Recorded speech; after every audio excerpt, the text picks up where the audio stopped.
Pila imong edad? Grade 6. Oh, grade 1 pa lagi ka kay mo Bisaya lagi. Silang balinang ko naman sa sa Manila, kabalo ka magtagalog. Dito. Tagalog ka? Kabalo ka magtagalog? Dito ka gipanganak. Di ka kabalo magtagalog, di man sila kabalo magtagalog no. Dili. Ano bakit? So, marunong ka pa lang. Kanino? Marunong ka magtagalog. Dumating. Sige ka, magtagalog ka nga sa akin. Ha? Di ka kabalo magtagalog? Ikaw, sa English sa iro. O, sa in English sa cat. Yung. Ha? Ring.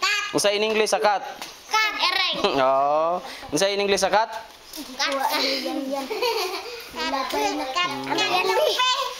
Kat lobe.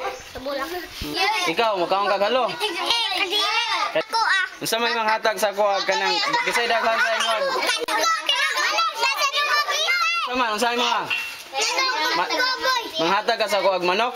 Katong sunoy ha? Sunoy. Ay, wa mo sunoy. Piso, gay kog piso. Namoy tuko sa inyo ha? Daghan? Gay kog tuko sa inyo ha? Pila ka bukin yung tuko? Daghan. Daghan kayo? Naiga mga pila ka buok? Daghan kaya ngubakin. Sa inyong balay. Kisay nagbuhi sa inyong tuko? Kami. Nagpakauno na ninyo yung tuko. Unsa may pagkaon sa inyong tuko? Lamok. Lamok. Lamok ka tuko. Ho? Kisa may nagkanang kuan na nagbuhi ikaw. Kami tanan. Nana mo ikanang kuan tuko nga nanganak. Ha? Daghag anak. Gay niya kog tuko ha? Balay din ako po mamaak. Mamaak di ay. Mao ba?